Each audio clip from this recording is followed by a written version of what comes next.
Hello everyone, আমার নতুন একটি ব্লগে আপনাদের সকলকে স্বাগত জানাই। দেখলেন তো, শীত পড়েছে যাকে শীত পড়েছে করতে করতে শীত এবারে বিদায় নেওয়ার পালা। আর এই শীতকালে আমাদের প্রিয় উৎসব হচ্ছে মেলা। আজকে একটা মেলাতেই যাচ্ছি। আর এই মেলাটা হয় জঙ্গলের ভেতরে। সচরাচর এখনকার যুগে আর সেরকম জঙ্গল দেখতে পাওয়া যায় না। রামবাগ সাব ডিভিশনের মধ্যে এই একটা মেলাই হয়, যেটা পুরোপুরি জঙ্গলের ভেতরে। বিশ্বাস করবেন না, মানুষের কত ভিড়, জাস্ট গাড়ির লাইনগুলো দেখুন। এবারেই বলতে বলতে মেলাতে পৌঁছেও গেলাম। আর আমাদের বাইকটা পার্কিং করে দিয়ে ব্যাস এবারে মেলার ভেতরে ঢোকার পালা। মেলাটা হয় ভীষণই বড় আর পুরো জঙ্গল জুড়ে মেলাটা হয়। আর এই মেলাটা যাকে ঘিরে হয় বা যার জন্য হয় তিনি হলেন পীর বাবা। হ্যাঁ, এটা একটা পীরের মেলা।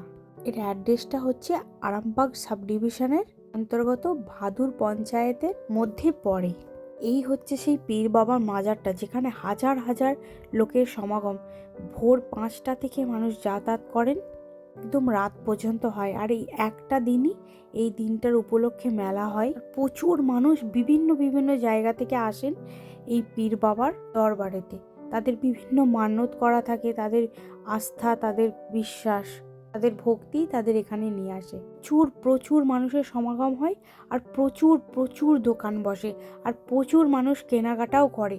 আমরা পীরের মাজার থেকে ঘুরে ভাবলাম যে এবার মেলাটা ঘুরি। জায়গাটা ভীষণই ভালো লাগে। আপনাদের আগেই বলেছি, নদীর পাড়, আবার জঙ্গলের মধ্যে। আর এই দেখুন, প্রতিটা রোয়ের মধ্যে মানুষের ঢলটা শুধু একবার দেখুন। অ্যাকচুয়ালি আমি ভিডিও করতে পারছিলাম না, আমার প্রচণ্ডই অসুবিধা হচ্ছিল।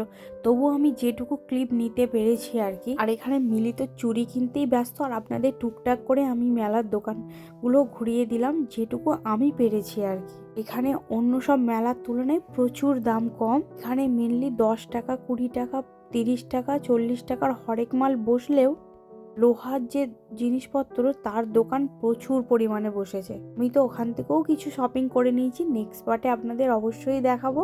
আমরা গিয়েছিলাম 3টের পর, তখনও মানুষের এত ভিড়। আর এখানে মানুষ সকাল থেকে যেতে শুরু করে। যাই হোক, আমার তো এই মেলায় যেতে ভীষণ ভালো লাগে।